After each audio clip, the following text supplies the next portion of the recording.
Ben je als documentairemaker niet sowieso altijd een versimpelaar van... Doe je die werkelijkheid niet altijd onrecht aan als verhalenverteller? Ik heb jullie nog nooit een long take van 480 minuten horen uitzenden. Nee.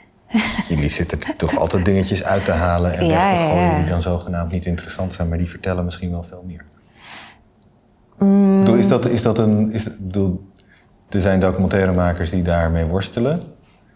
Je hebt ook Werner Herzog die zegt, documentaire en fictie, er bestaat geen verschil tussen. Het is sowieso is het een constructie. Ja. It has nothing to do with reality. Ja, ik vind het moeilijk, want wij zijn echt wel daar heel hard mee bezig. Met wat komt erin, wat gaat eruit. Wij zijn daar echt wel de baas over. Dus dat voelt niet als complexiteit laten bestaan of zo. Nee. Helemaal niet, nee. Ik raak er niet. Mooi. Ja, ik zou... Wat je zegt is net toch allemaal wel hout. Dat maak je er niet. Ja. Dus dat is dan wel weer fijn. Ja, het is lastig omdat wij voelen ons ook vaak heel stout als we dat aan het doen zijn.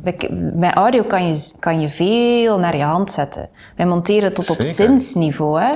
Ja. Soms dat ik denk van, wat laat ik deze persoon zeggen?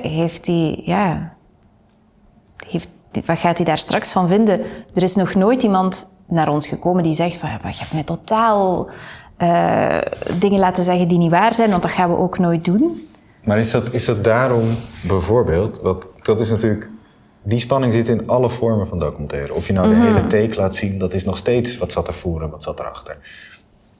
Je komt er niet. Nee. Je doet de werkelijkheid altijd tekort tot op zekere hoogte. En al was het alleen al door het vast te leggen.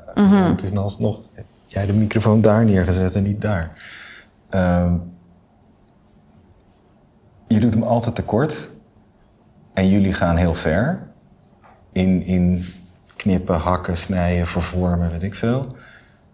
Is het daarom dat jullie juist ook in die zin zo expliciet spelen met de vorm? Is dat een bijna... Ik ervaar het namelijk wel zo. Op het moment dat ik luister en dan hoor ik onbewust wel... Hé, dit is gecomponeerd, dit is... Op het moment dat ik dan een stukje hoor als den Bob... waarin jullie allemaal momenten dat zij Bob zegt achter elkaar knippen... en daarmee heel expliciet laten zien... wij zijn makers, zie je, wij kunnen dit. Heel expliciet zetten jullie er een muziekje onder... of laten jullie in stilte vallen. Juist is het bijna een soort boetedoening... of bijna een soort bekennen van... wij zijn makers, hè? Wij knippen en plakken. We maken dat even heel expliciet duidelijk. Ja. Daardoor voelt het eerlijker. Ja, het is te zien natuurlijk wat je als eerlijk ziet. Wij laten naast spanning, spanningsboog en plot en goede structuur... is wat wij het belang... is wat je hoort, is wat wij in het verhaal hebben gehoord. Dikwijls nog veel belangrijker dan het antwoord op de vraag... heeft die nog bestaan of niet? Ja. Is wat wij daar zelf in hoorden en bij voelden... toen dat het verhaal de eerste keer bij ons kwam. En die versie van andere mensen hun verhaal, die krijg je. En in die zin zijn jullie eerlijker dan de gemiddelde reality tv-maker of verzinner... maar ook de veel andere klassieke documentaire of non-fictievormen. Vind ik het heel eerlijk dat uiteindelijk, waar gaat Bob over? Het eindigt letterlijk, wat ik zei, het eindigt met jullie die de vraag stellen... wie is onze Bob over 50 jaar? Hebben wij dan een Bob? Of voor wie zijn wij de Bob over 50 jaar? En dat is uiteindelijk, daarin is denk ik Bob, hoe gecomponeerd en gestructureerd ook. En ook al weet ik niet of Elisa misschien wel andere dingen had bedoeld... als jullie het op een andere manier hadden gesneden. Dat is heel puur en eerlijk. Dat is uiteindelijk de essentie van waar dat over gaat. Het gaat over wat is liefde, wat is herinneren, wat is iets voor iemand betekenen. Dat is redelijk universeel. En als luisteraar, doordat jullie jezelf erin plaatsen, voel ik dat.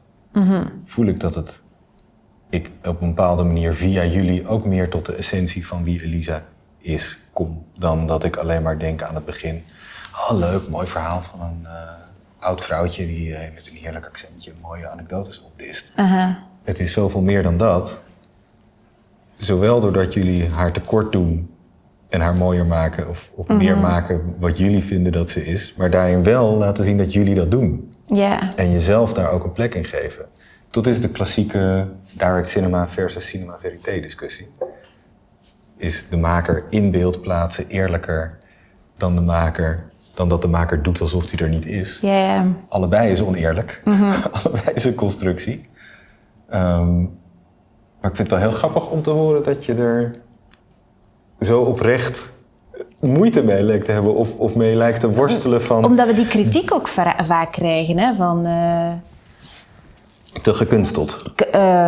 Kan je dat wel maken? Zeker in het geval van Elisa dan nog eens, ook nog eens een dementerende vrouw. Is dat wel ethisch dat je die dan vervolgens inzet in een grotere structuur die zij nooit zal kunnen bevatten? Is dat ethisch? We hebben die vraag vaak gekregen en waar dat we altijd op uitkomen is, we hebben dat altijd afgetoetst bij haar eigen dochters, die hun gevoel was leidend.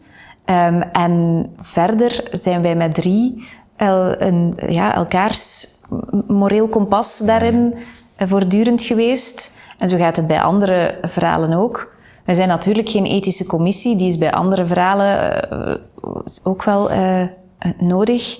Maar in dit geval, of bij wat wij al hebben gemaakt, is het puur op eigen gevoel en intuïtie gegaan. Dus is dat ethisch? Daar kan ik dan geen juist antwoord op geven. Nee. We hebben daarin ons gevoel gevolgd. En dat van de mensen die er dichtst mee te maken hadden. Niet dat die dan het recht hadden om te zeggen, dit komt er niet in of dit komt er wel in. Van sommige dingen natuurlijk wel, hè, maar wij bleven dan ook alsnog de baas. Ja. Ja. Want het bleef jullie verhaal. Ja. Zeker.